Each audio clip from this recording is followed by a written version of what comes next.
विजयनगर राजमहल में आज बड़ी हलचल मची हुई है। हमें ये समझ नहीं आ रहा कि इतने सैनिकों की सुरक्षा में हमारे महल से हमारी पुश्तैनी सोने की ईंट कैसे खो गई। किसकी हिम्मत है जो हमारे महल में आकर उसे चुरा कर ले गया। महाराज, मुझे लगता है कि ये किसी शातिर चोर का ही काम होगा। अन्यथा इतनी कड़ी सुरक्षा के बावजूद आपके महल में आकर चोरी करना कोई साधारण बात नहीं है महाराज।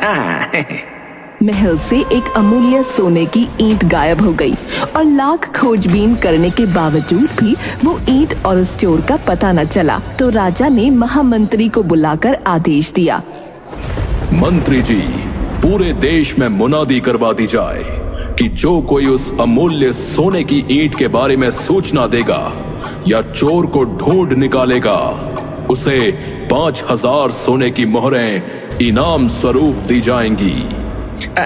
जो आज्ञा महाराज, जो आज्ञा। मैं अभी पूरे नगर में मुनादी करवा देता हूँ महाराज।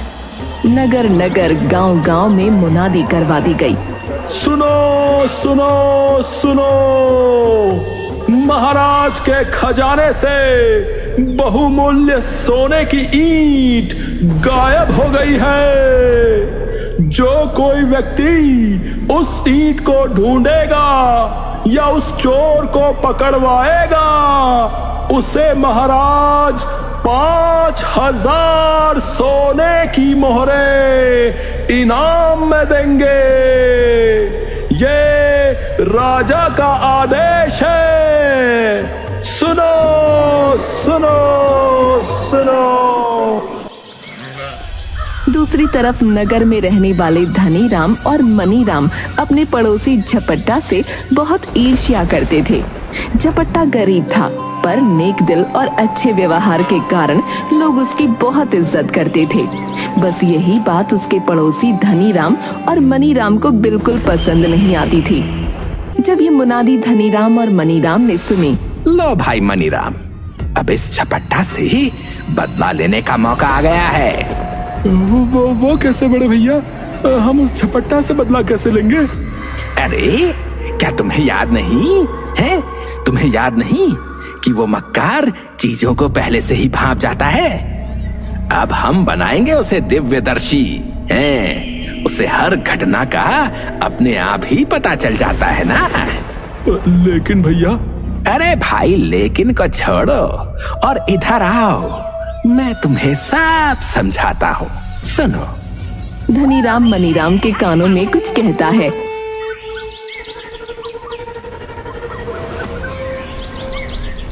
अगले दिन दोनों भाई अपने एक खास व्यक्ति को सब कुछ समझाकर दरबार में भेजते हैं।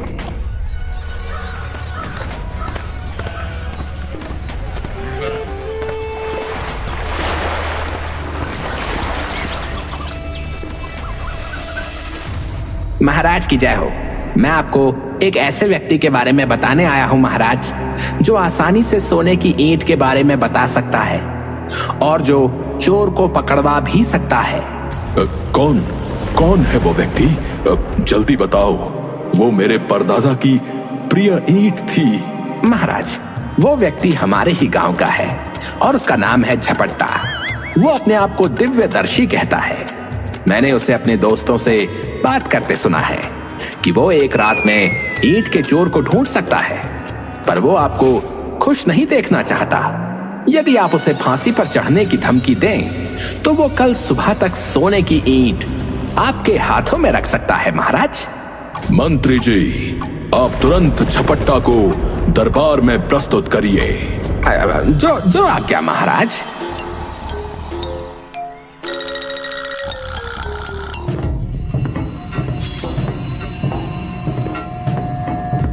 सैनिक झपट्टा के घर पहुंचते हैं। क्या तुम्हारा नाम झपट्टा है? हाँ, लेकिन क्या बात है? चलो, तुम्हें महाराज ने इसी वक्त बुलाया है।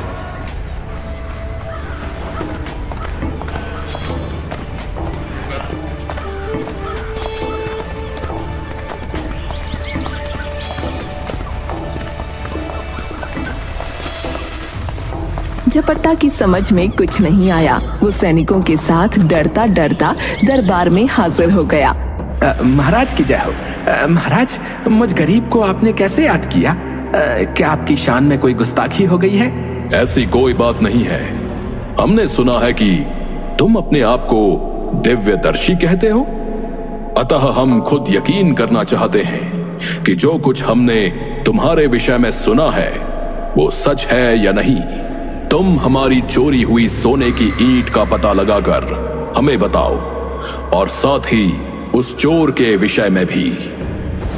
महाराज, लेकिन यदि तुम ऐसा कर सकते हो तो हम तुम्हें घोषित इनाम के अलावा 100 ऊंटों का काफिला भी देंगे, और यदि तुम उसे ना खोद सके तो तुम्हें घोड़े की पूंछ से बांधकर तपते रेगिस्तान पर छुड़वा दिया जाएगा। झपट्टा को समझते देर न लगी कि ये सब किसकी कारस्तानी है। उसके मन में विचार आया, फिलहाल दिव्यदर्शी बनने में ही भलाई है, वरना महाराज क्रोध में मुझे इसी समय फांसी पर लटका देंगे। हाँ, तुम चुप क्यों हो? जवाब दो, तुम हमारी आज्ञा का पालन करने के लिए तैयार हो या नहीं? महाराज, आपकी आज्ञा की अवहेलना भला मैं कैसे कर सकता हूँ? कृपया आप महल के बाहर मेरे लिए एक तंबू लगवा दें। मैं अकेले ही उस तंबू में रात को मंत्र पढ़ूंगा, और भगवान ने चाहा तो सुबह तक आपकी सोने की ईंट आपके हाथों में होगी। महाराज। मंत्री जी, झपट्टा ने जैसा कहा है वो सारी व्यवस्था कर दी जाए। जो आज्ञा महाराज, मैं अभी सारी उचित व्यवस्था करता हूँ। इस समय तो मैं तंबू में रह लूंगा, लेकिन रात को मौका देखकर यहाँ से निकल भागूंगा। हाँ, और ये देश छोड़कर कहीं दूर चला जाऊंगा। झपट्टा, तू हमेशा सोचेगा कि किस्मत साथ देगी, ऐसा बिल्कुल नहीं होने वाला रे। झपट्टा के लिए महल के बाहर एक तंबू लगवा दिया गया, और झपट्टा उसमें प्रस्थान कर इस तरह का दिखावा करने लगा जैसे वास्तव में किसी मंत्र का जाप कर रहा हो।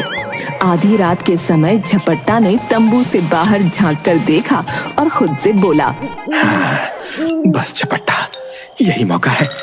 मुझे यहाँ से ना निकल जाना चाहिए। चल बेटा झपट्टा।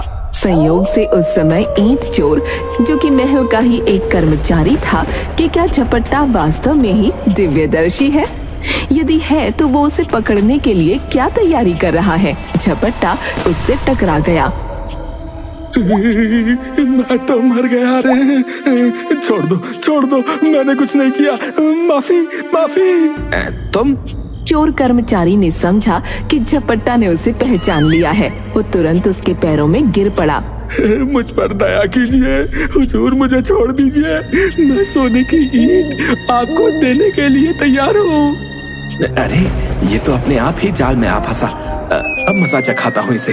इतनी आसानी से मैं तुझे नहीं छोड़ने वाला। झपट्टा महाबली नाम है मेरा। मेरे बारे में जानता नहीं है क्या? मुझे माफ कर दीजिए महाराज, मेरे प्राण ले लेंगे। मेरे पीछे मेरे परिवार का क्या होगा? भगवान के लिए मुझे माफ कर दीजिए।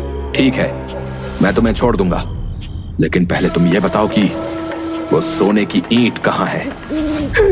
बताता हूँ।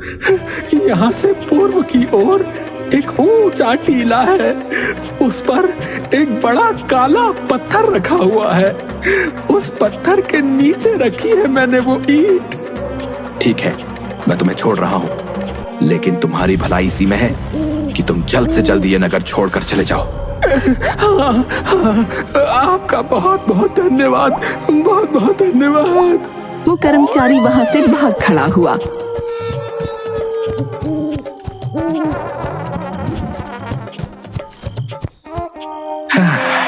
किस्मत ने मुझे बचा लिया। अच्छा हुआ जो मैंने ये दिव्यदर्शी बनने का नाटक कर लिया। हाँ।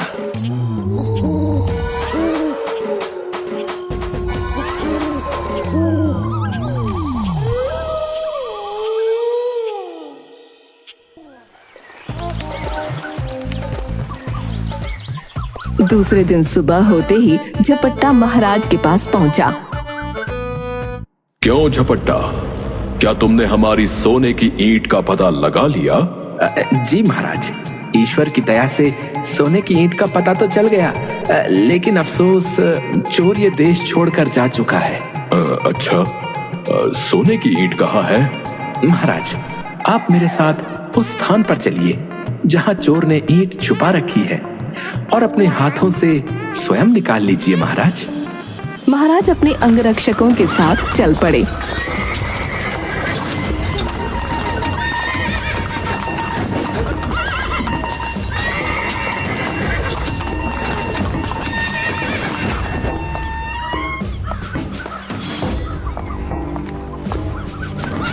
झपट्टा महाराज को उस स्थान पर ले गया जहाँ का पता उसे चोर ने दिया था। तुम हमें कहाँ ले आए हो? महाराज, हमें इस टीले पर चढ़ना है महाराज। ऊपर ही ईंट मौजूद है। महाराज, सैनिकों से कहकर इस बड़े से पत्थर को हटवा दीजिए। इसके नीचे ही आपको आपकी सोने की ईंट मिल जाएगी। सैनिकों, तुरंत इस काले पत्थर को यहाँ से हटाया जाए।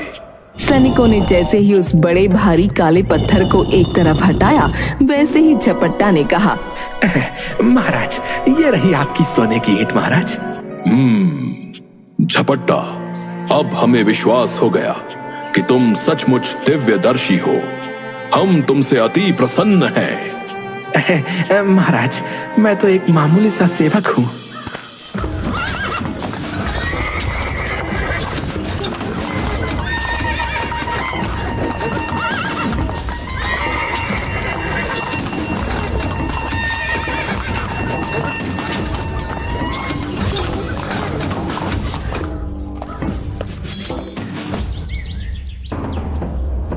राजमहल लौटकर राजा ने झपट्टा को इनाम के 5000 सोने की मोहरें और 100 ऊंट का एक काफिला दिया।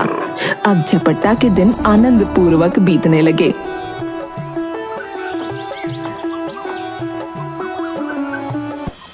उसके पड़ोसियों के सीने पर सांप लौटने लगे। भैया, हमने जो सोचा था वो तो हुआ नहीं, उल्टा ये दुष्ट अमीर और हो गया। सही कहा मनीराम, पासा उल्टा पड़ गया रे। अभी इस बात को 1 महीना भी नहीं हुआ था कि राजा का प्रिय घोड़ा चोरी हो गया। काफी खोजबीन हुई, लेकिन चोर और घोड़े का कोई पता न चला। बड़े शर्म की बात है महामंत्री जी, इतने दिन हो गए, आप हमारे प्यारे घोड़े को नहीं खोज सके। महाराज, मैं अपनी ओर से तमाम प्रयास कर चुका हूँ। नगर और गांव का चप्पा चप्पा छाना जा चुका है महाराज, लेकिन कोई सफलता हाथ नहीं लगी। हम कोई बहाना नहीं सुनना चाहते। यदि हमारा घोड़ा हमें 2 दिन के भीतर नहीं मिला तो हम आपको महामंत्री के पद से हटा देंगे। महाराज, मेरे दिमाग में एक उपाय आया है महाराज। क्या उपाय है? महाराज, क्यों ना इस मामले में भी हम उस दिव्यदर्शी झपट्टा महाबली से मदद लें? ये आपने सही सुझाव दिया। तुरंत झपट्टा महाबली को दरबार में प्रस्तुत किया जाए। महामंत्री ने तुरंत झपट्टा को बुला भेजा।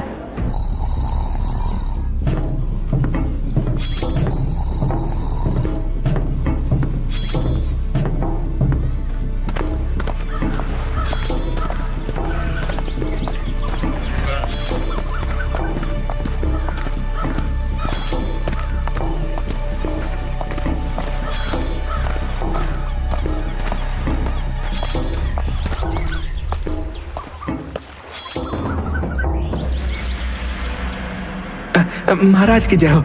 महाराज, इस गुलाम के लिए क्या आज्ञा है? हमारा सबसे प्रिय घोड़ा किसी ने चुरा लिया है झपट्टा। तुम अपनी दिव्यदर्शिता का सहारा लेते हुए बताओ कि हमारा घोड़ा कहाँ है और उसे किसने चुराया है। हम तुम्हें पहले से भी 2 गुना इनाम देंगे, और यदि तुमने हमारी बात नहीं मानी तो हम तुम्हारा सर धड़ से अलग कर देंगे। मारे गए बेटा झपट्टा, मारे गए। लगता है अब मेरे जीवन के दिन पूरे हो गए हैं। पिछली बार तो किस्मत से बच गया था, परंतु हर बार क्या किस्मत साथ देगी? महाराज को इनकार करने का साहस उसमें नहीं था। वो विनम्रता पूर्वक बोला, महाराज, ये काम कौन सा मुश्किल है। बस आप महल के बाहर एक तंबू लगवा दीजिए। मैं वहां मंत्र जाप करूंगा और ईश्वर ने चाहा तो सुबह ही आपके घोड़े का पता चल जाएगा महाराज। ठीक है झपट्टा, हम अभी प्रबंध करा देते हैं। पहले की तरह महल के बाहर एक तंबू झपट्टा के लिए लगवा दिया जाए।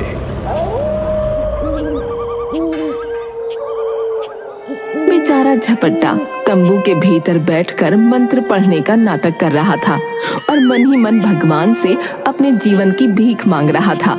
भगवान, अच्छा यही होगा कि आज रात हमेशा के लिए मैं देश छोड़कर चला जाऊं, वरना दिव्यदर्शी बनने का ये नाटक किसी दिन मेरे लिए जानलेवा बन जाएगा। हाँ। आधी रात बीतते ही वो चुपचाप तंबू से बाहर निकला और उसने देखा कि आसपास कोई नहीं है। बेटा झपट्टा, मौका अच्छा है, भाग ले यहाँ से। और वो भाग निकला।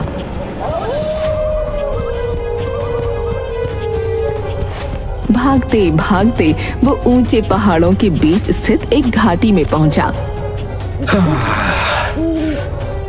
रात यहीं गुजार लेता हूँ, भोर होते ही यहाँ से दूर निकल जाऊंगा, फिर महाराज मुझे ढूंढ भी नहीं सकेंगे। हाँ। झपट्टा एक पेड़ के नीचे गहरी नींद में सो गया। संयोगवश घोड़ा चोर भी राजा से बचने के लिए घोड़े के साथ उसी घाटी में आ पहुंचा। अरे, बड़ी ही काली रात है, आगे का रास्ता भी नहीं दिख रहा। आज की रात यहीं गुजार लेता हूँ, सुबह जल्दी निकल जाऊंगा। और ये जगह सुरक्षित भी लग रही है। उसने घोड़े को एक पेड़ से बांध पेड़ के नीचे लेट लगाई। रात अंधेरी थी, इसलिए उसने झपट्टा को नहीं देखा। शीघ्र ही उसे नींद आ गई और उसके तेज खर्राटों का स्वर पूरी घाटी में गूंजने लगा।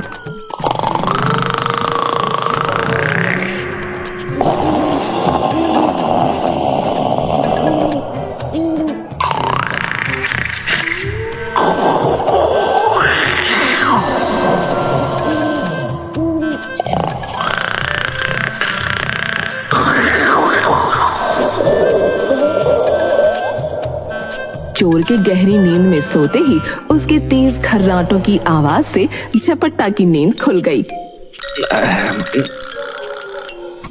अरे, ये कौन है जो इतनी जोर से खर्राटे ले रहा है? तभी घोड़े ने भूख से हिनहिनाना शुरू कर दिया। झपट्टा ने पास जाकर देखा तो घोड़े को देखते ही अरे, ये तो शाही घोड़ा लगता है। कहीं ऐसा तो नहीं कि यही महाराज का प्यारा घोड़ा हो और ये चोर देश छोड़कर भागने की तैयारी कर रहा हो? हो ना हो, जरूर यही बात है। मैं घोड़े को लेकर चुपचाप यहाँ से खिसक लेता हूँ। हाँ। और उस पर सवार होकर महल की ओर चल पड़ा और मन ही मन विचार करने लगा। सुबह जब महाराज अपने घोड़े को देखेंगे तो इस बार शायद मुझे पिछली बार से और भी ज्यादा इनाम दे। हाँ।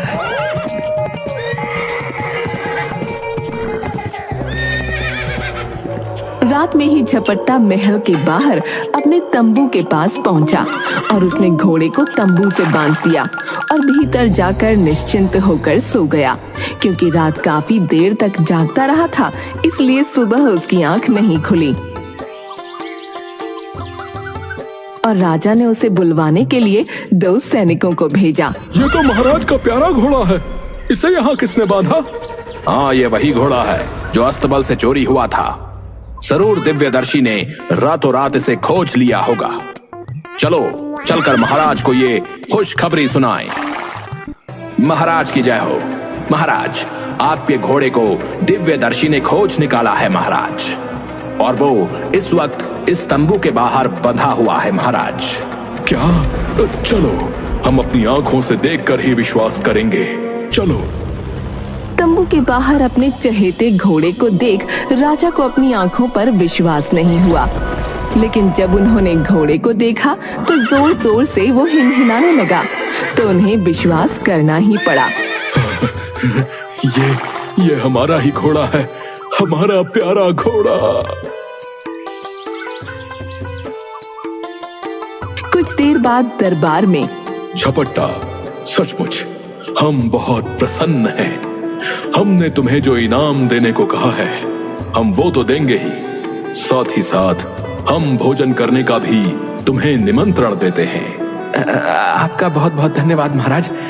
ये गुलाम सदैव आपकी खिदमत में हाजिर रहेगा। महाराज ने झपट्टा को खूब सारा धन आदि देकर अगले दिन शाही भोज पर आने के लिए कह दिया। अरे मेरी तो किस्मत ही जाग उठी।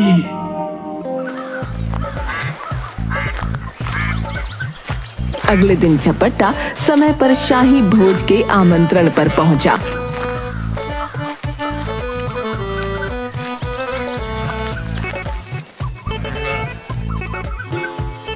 जी भरकर खाओ पियो दिव्यदर्शी, तुम जैसा योग्य व्यक्ति हमारे देश में है, ये हमारे लिए बड़े ही गर्व की बात है। इजाजत मिलते ही झपट्टा ने भोजन और मदिरा पर हाथ साफ करना आरंभ कर दिया। वैसे भी उसे ऐसा शाही भोज जीवन में पहली बार खाने को मिला था, इसलिए वो अपने मन को रोक नहीं पा रहा था। कहां से एक टिड्डा आया और महाराज के प्याले में घुस गया। ये कमबख्त हमारे पैमाने को अपने दादा का घर समझकर यहाँ आकर बैठा है, इसे अभी मसा चखाता हूँ। महाराज ने टिड्डे को पकड़ना चाहा, पर वो खुद उनके हाथ से नीचे से निकलकर मेज पर जा गिरा। निकल गया, लेकिन जाएगा कहाँ?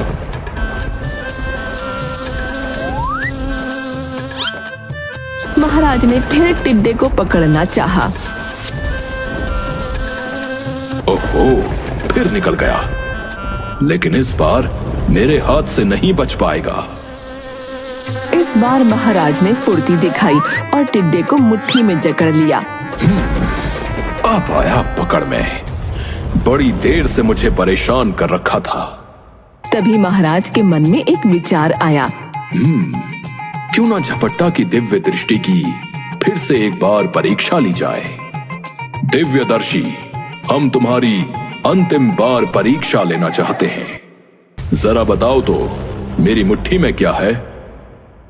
उसने अपने मन में विचार किया।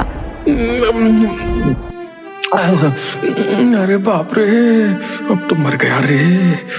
मुझे कैसे मालूम होगा कि महाराज की मुट्ठी में क्या है? मेरी दिव्य दृष्टि का भांडा फूटते ही महाराज मुझ पर जरा भी दया नहीं करेंगे और तुरंत मुझे मृत्यु के घाट उतरवा देंगे। मुझे आज इस भोज पर आना ही नहीं चाहिए था। क्या सोचने लगे झपट्टा? जल्दी बताओ, मेरी मुट्ठी में क्या है? महाराज, मैं अपनी मंत्र शक्ति का जाप कर रहा था। अभी बताता हूँ कि आपकी मुट्ठी में क्या है। झपट्टा की समझ में नहीं आया कि महाराज की मुट्ठी में क्या है, अतः अपनी मृत्यु को निश्चित जानकर वो भय से चीख उठा। प्रभु, तुमने एक बार बचा लिया, दूसरी बार बचा लिया, लेकिन तीसरी बार लगता है तुम नहीं बचा पाओगे और एक मूर्ख अपनी गुस्ताखी की सजा भुगत कर ही रहेगा। झपट्टा की बात सुनकर वाह वाह, महाराज ने सोचा कि झपट्टा टिड्डे के लिए कह रहा है, क्योंकि 2 बार बचने के बाद तीसरी बार में टिड्डे को महाराज ने पकड़ लिया था। उन्होंने तुरंत मुट्ठी खोलकर टिड्डे को मसल दिया। शाबाश झपट्टा, तुमने बिल्कुल ठीक कहा। ये टिड्डा 2 बार बच गया था, लेकिन इस बार मर गया है। जी जी महाराज, जी। अरे वारी किस्मत है, तूने फिर मुझे बचा लिया। वास्तव में ही मैं किस्मत का धनी हूँ रे। तेरी जय हो झपट्टा महाबली।